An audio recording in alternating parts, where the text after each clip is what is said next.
আসসালামু আলাইকুম সবাইকে। এই ভিডিওতে আমি আপনাদের সাথে অ্যাপের সাথে পরিচয় করে দিব।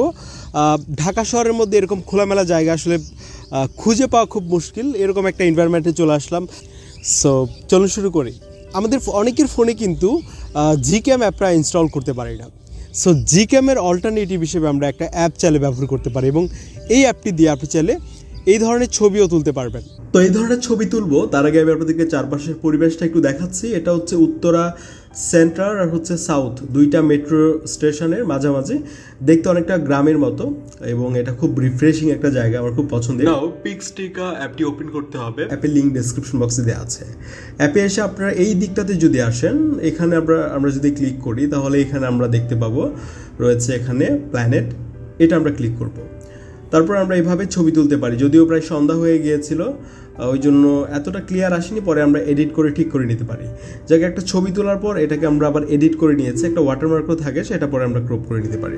ওকে, তো আমরা যেটা করব, ছবিটা তোলার পর এই ছবিটা আমরা যেটা করতে পারি, পিকচারে নিয়ে আসবো, তারপর স্টিকারে চলে যান। এখানে গিয়ে যদি লিখেন যে সান, তাহলে আপনার সামনে একটা ইমেজ পাবেন এরকম, যেটা অনেকে ইউজ করেন। সো এটা অ্যাড করে দিলে আমরা যদি এখান থেকে ব্ল্যান্ড থেকে স্ক্রিন করে দেই, তাহলে এটা এই দিকটাতে যদি রাখি তাহলে দেখতে অনেকটা সিনেমাটিক লাগছে। দেন একইভাবে স্টিকার থেকে যদি স্কাই লিখেন, দেন এরকম আসতে পারে। এরকম কিছু ইমেজ আপনি যদি এখানে অ্যাড করে দেন, তারপর এটাকে আরও রিয়েলিস্টিক করার জন্য ব্ল্যান্ড থেকে মাল্টিপ্লাই যদি করে দেন, তাহলে ওকে, এটা আমরা একটু উপরে দিচ্ছি। নাও এখানে একটা HDR মোড আছে, এটা আমরা দেখবো যে কেমন হয়। যেমন এখানে ক্লিক করে এটা চালু করতে পারেন। আমরা ফিল্টার থেকে HDR ক্লিক করলাম, এটা দিয়ে এটা একটা জিক্যামের মতো ছবি তুলে। যেমন আমি যদি একটা ছবি তুলি, দেখতে পাচ্ছেন কিছুটা লোড নিচ্ছে।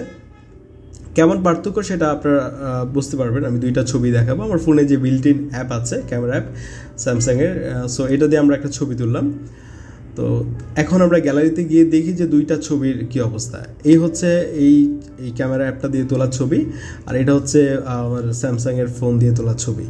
তো এখন আপনারা বুঝতেই পারছেন, আপনারা চাইলে এটা HDR মোডটা এনেবল করে ছবি ক্লিক করতে পারেন যদি আপনি অ্যাপটিকে ব্যবহার করেন। আমার কাছে ব্যাপারটা খুব ইন্টারেস্টিংই লাগছে। টেক্সটের এই ধরনের ইফেক্ট বা এই ধরনের স্টাইল, এটা কিন্তু খুব ট্রেন্ডি। মানে অনেকে আমরা আমাদের ফটোতে এই ধরনের টেক্সট অ্যাড করতে চাই। এক্ষেত্রে আপনি চাইলে এই অ্যাপটিকে ব্যবহার করতে পারেন। এটা ম্যানুয়ালি করতে গেলে অনেক ধরনের এক্সপিরিয়েন্স দরকার, বা প্রো লেভেলের প্রফেশনাল যারা, তারা ছাড়া হয়তো অনেকে পারবেন না। বাট আপনি চাইলে এই অ্যাপটি দিয়ে এই ধরনের টেক্সট আপনি অ্যাড করতে পারবেন। টেক্সট বিহাইন্ড AI ফটো, এই অ্যাপটা ব্যবহার করতে হবে। অ্যাপের লিঙ্ক ডেসক্রিপশন বক্সে দেওয়া আছে। এটা একটা অ্যান্ড্রয়েড অ্যাপ। তো এখানে আপনি যে কোনো টেক্সট যদি লিখেন, তাহলে এই টেক্সটটা বিভিন্ন ফন্ট আছে এখানে। মানে এখনকার সময় আমরা যে ধরনের ফন্ট প্রায় ব্যবহার করি, কালার থেকে যদি আউটলাইন একদম 1 রাখেন, তাহলে এই একটা স্টাইল পাচ্ছেন, একটা ইফেক্ট। আর যদি এটাকে একদম 0 করে দেন, তাহলে টেক্সটটা একদম পেছনে চলে যাচ্ছে। সো এই ধরনের টেক্সট যারা আপনার ছবিতে ব্যবহার করতে চান, তারা চাইলে এই অ্যাপটিকে ব্যবহার করতে পারেন। অনেকে আছেন একটা প্রো লেভেলের অডিও এডিটর অ্যাপ খুঁজছেন। আমি আমার কাজের শুরুর দিকে মোবাইলে যখন আমি এডিট করতাম, তখন আমি এই অডিও এডিটর অ্যাপটাকে ব্যবহার করতাম। সো প্রো লেভেলের অডিও এডিট করার জন্য আপনি চাইলে এই অ্যাপটিকে ব্যবহার করতে পারেন। আমরা কথা বলছি ওয়েব এডিটর এই অ্যাপটির ব্যাপারে। অ্যাপটিতে আপনার ভিডিও থেকে অডিও আলাদা করে এখানে অ্যাড করতে পারেন। যেমন ভিডিও টু অডিও কনভার্টার অনেক অ্যাপ আছে, বা আপনি চাইলে অডিও রেকর্ডও করে নিতে পারেন এখানে। যেমন আমরা একটা অডিও রেকর্ড করলাম আপনাদেরকে দেখানোর জন্য। এখানে একটা ফাইল নেম দিয়ে আমরা এটা সেভ করব, তারপর এই অডিওটা আপনাদেরকে দেখাবো কিভাবে এডিট করতে হয়। যদিও এখানে অনেক টুল রয়েছে, তবে আমি আপনাদেরকে কিছু বেসিক টুল দেখাচ্ছি। যেমন এখানে ক্লিক করে আমরা যাব হচ্ছে ইফেক্টসে আসার পর আপনি এখান থেকে যাবেন হচ্ছে গ্রাফিক ইকুয়ালাইজার। এখানে ক্লিক করে আপনি ভিডিও বানাচ্ছেন but sound quality is bad, তাহলে মানুষজন ওয়াচ করবেই না। আপনি ভিডিও বানাচ্ছেন but sound quality is bad, তাহলে মানুষজন ওয়াচ করবেই না। এছাড়া আমরা এখানে আরও একটা টুল ব্যবহার করব।